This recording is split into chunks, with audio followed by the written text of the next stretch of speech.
conversation between Bob Wills, who is a foreign student advisor at a language school, and Angela Tung, who is a student, and complete the form.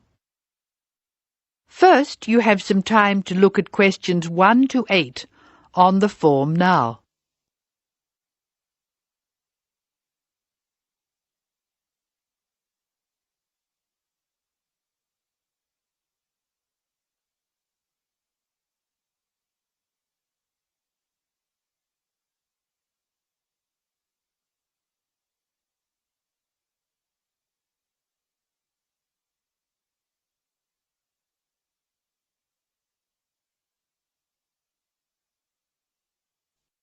You should answer the questions as you listen because you will not hear the recording a second time. Now listen carefully and answer questions 1 to 8.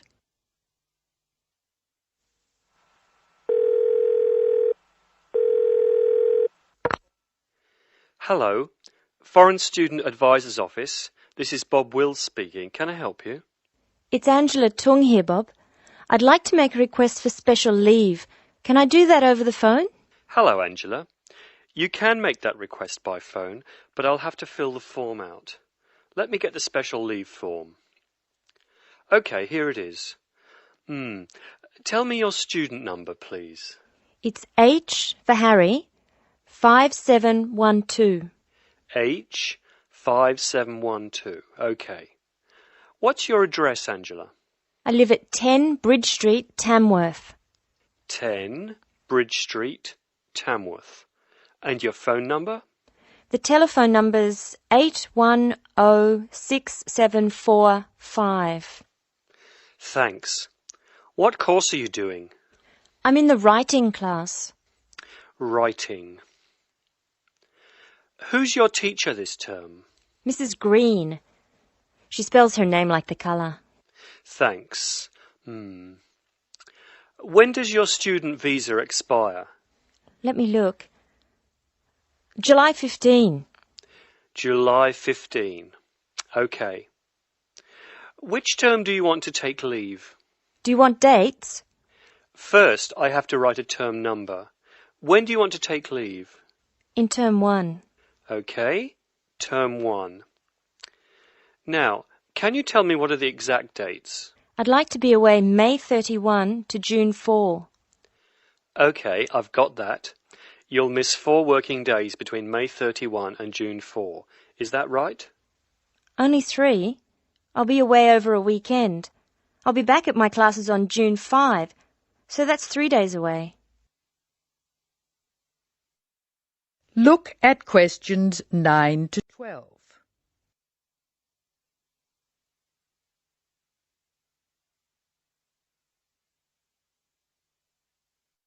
Now listen to more of the conversation between Angela and Bob.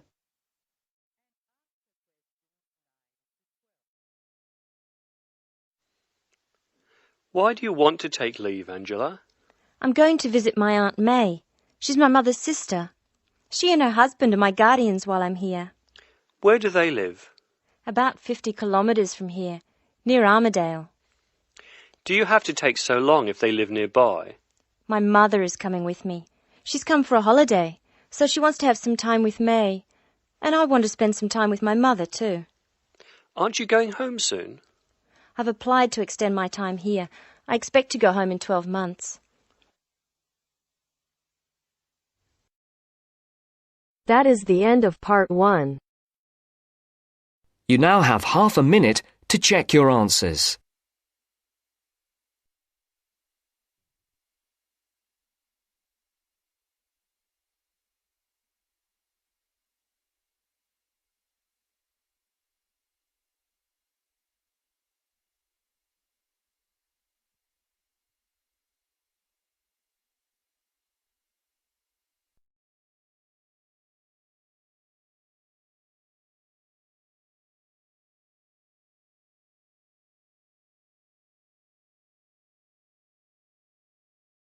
Now turns to part 2. Part 2. You will hear Joanne describing her home city of Darwin in Australia to a man called Rob, who hopes to go there. First, you have some time to look at questions 11 to 15.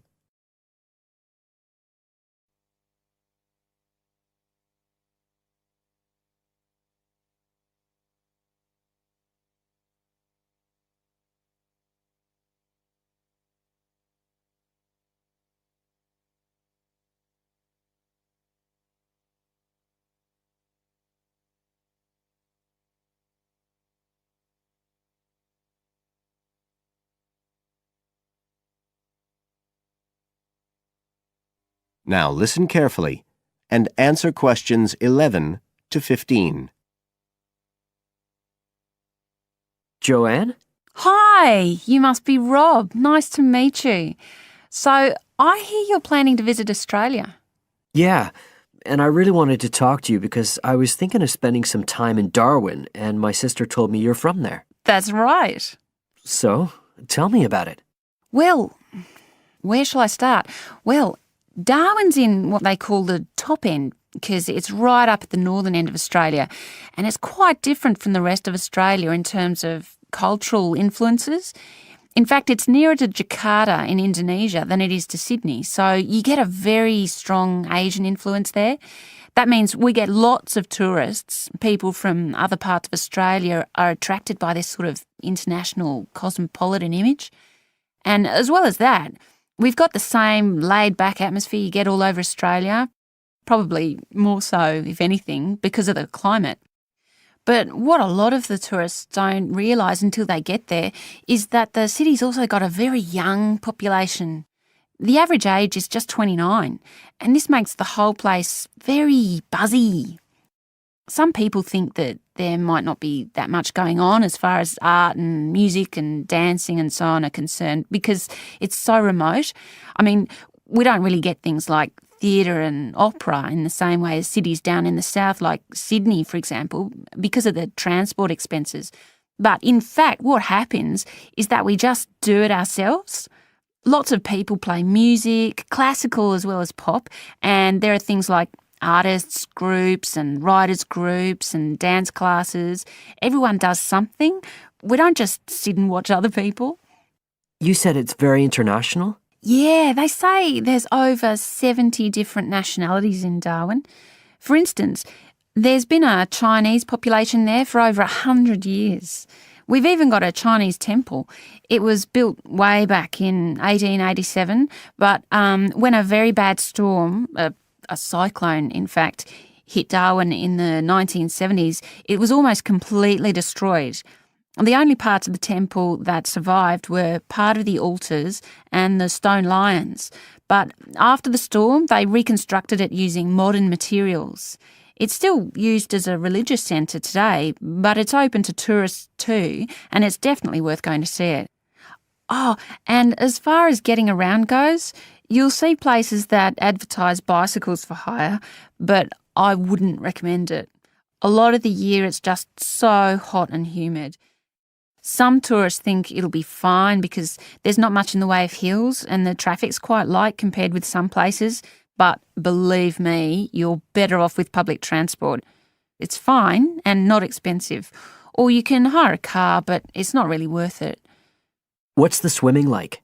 Well, there are some good beaches, but the trouble is that there's this nasty creature called the box jellyfish, and if it stings you, you're in bad trouble.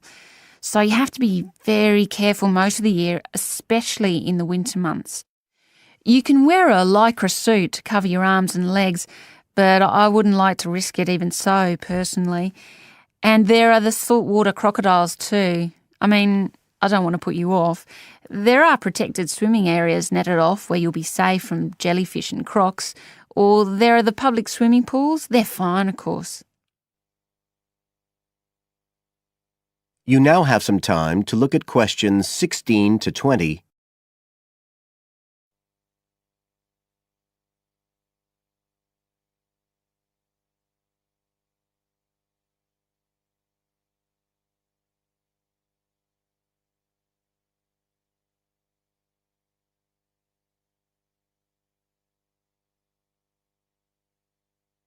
Now listen and answer questions 16 to 20.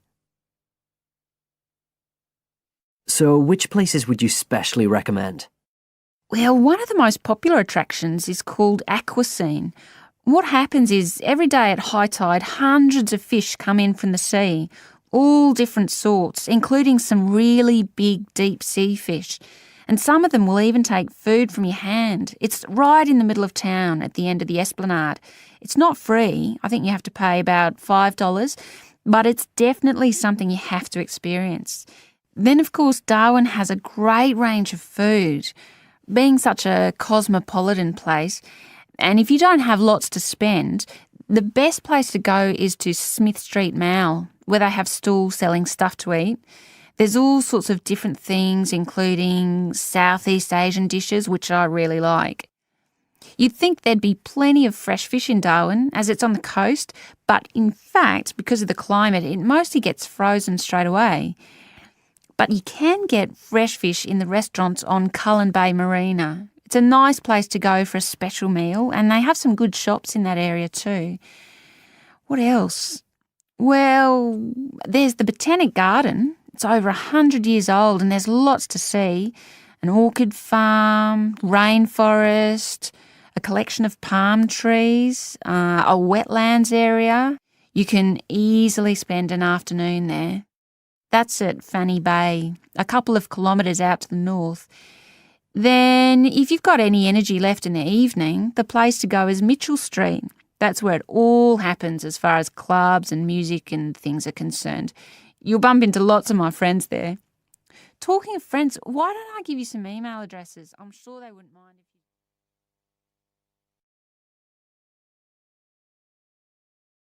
That is the end of part 2.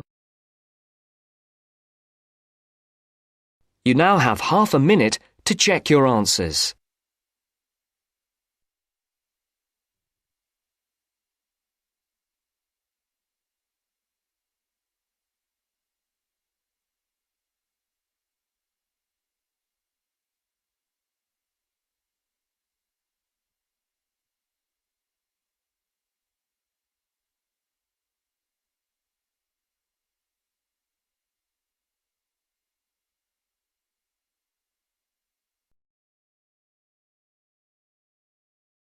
Now turns to part 3.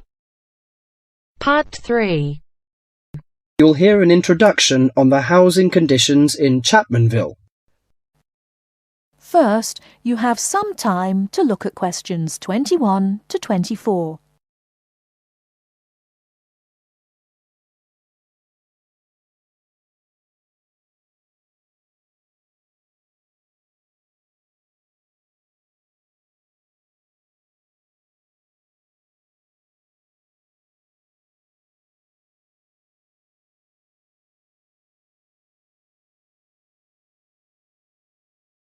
Now, listen carefully and answer questions 21 to 24.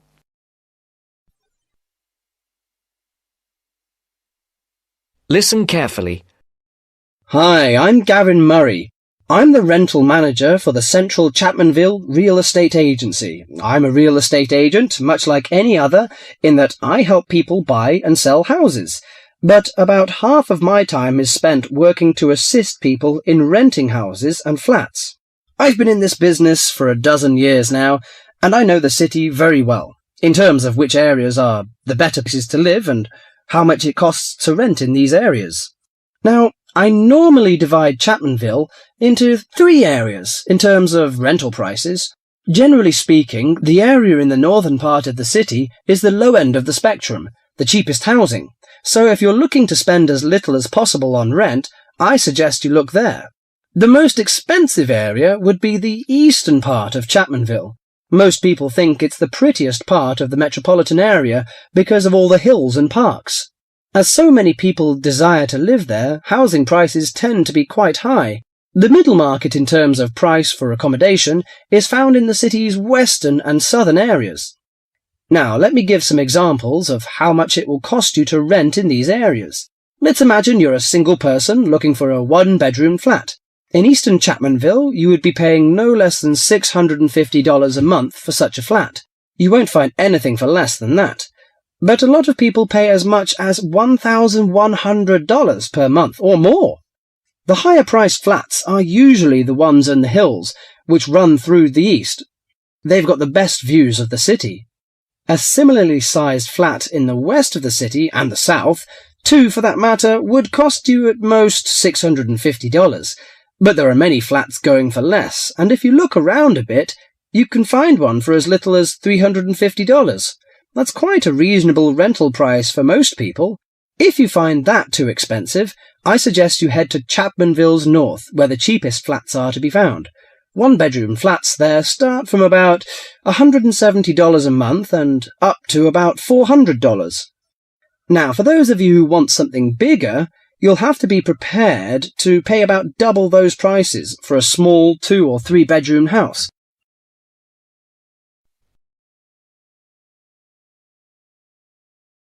Before you hear the rest of the talk, you have some time to look at questions 25 to 30.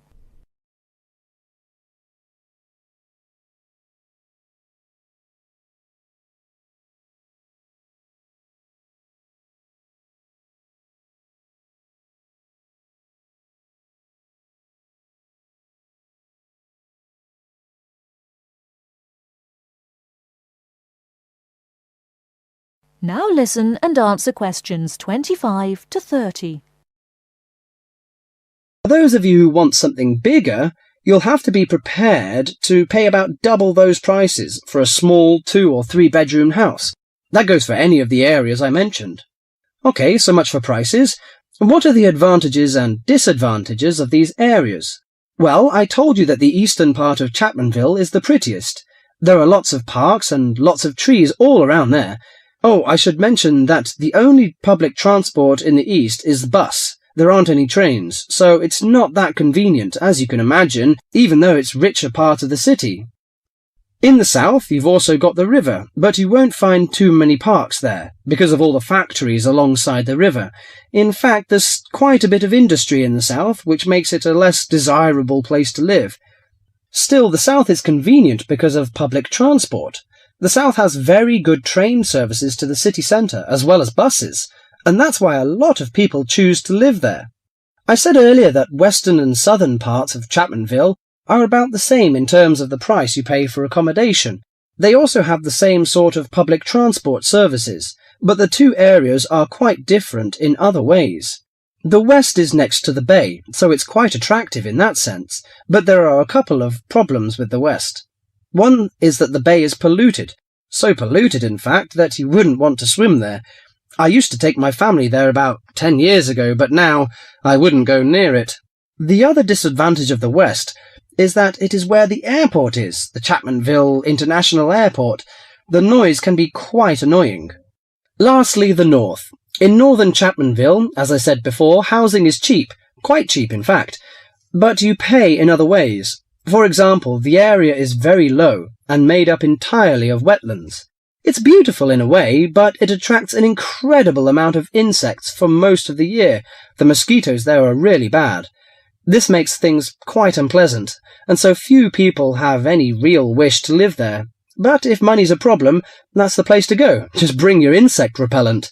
Let me finish by again welcoming you all to Chapmanville and wishing you good luck in finding accommodation and settling down in whichever part of the city which suits you best.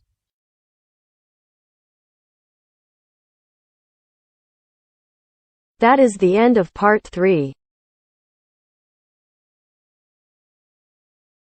You now have half a minute to check your answers.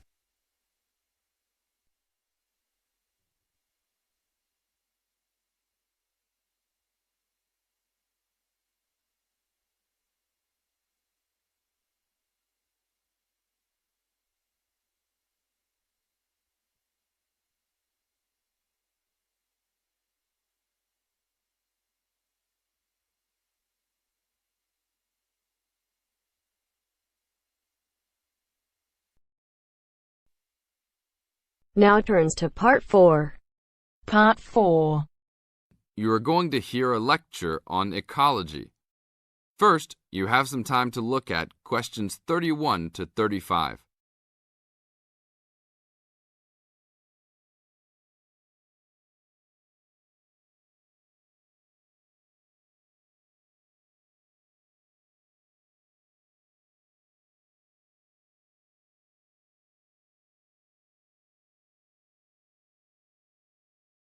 Now listen to the tape and answer the questions.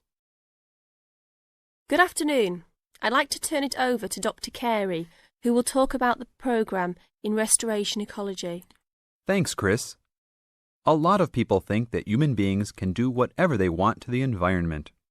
But as Aldo Leopold taught, land is a system of interdependent parts which should be regarded as a community and not a commodity.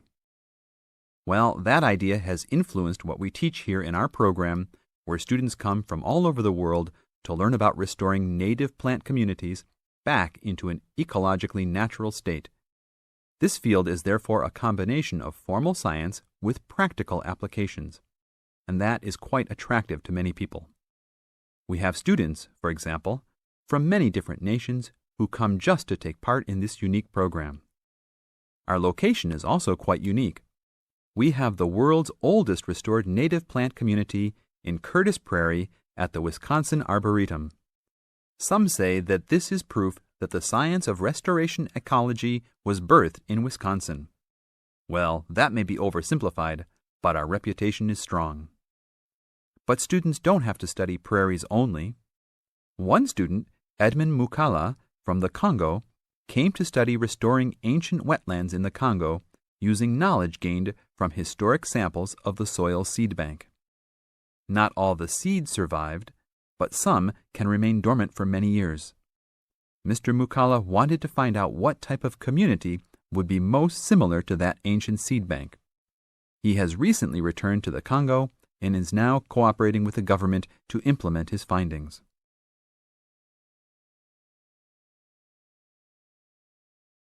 Now look at questions 36 to 40.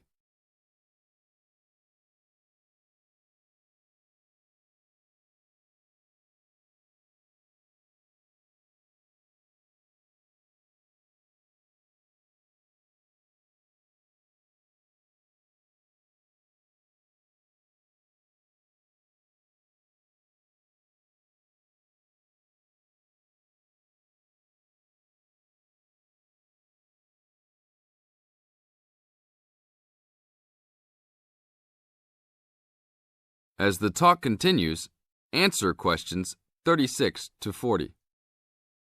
So the only prerequisite for doing research here is that it is a native plant community. That means not just prairies, but wetlands, woodlands, savannas, and other environments. We're proud of the diversity of research topics in our program. And we continue to grow. This year we have 32 new students from 8 different countries. When students first arrive, they begin rigid coursework in statistics, ecology, plant identification, and the theory of landscape change. Then they take part in internships at local conservation agencies such as the Arboretum, the Nature Conservancy, the Parks Department, and others. We find internships to be crucial in helping students apply the knowledge they have gained in the classroom. And we're proud to say that, since the beginning, we have graduated 277 students with master degrees from our programs and 122 students with PhDs. Some have gone on to bigger and better things. One graduate is now the director of the Worldwide Fund for Nature in China. Another is the director of Parks Development in California. And others now lead their own research departments in universities around the world.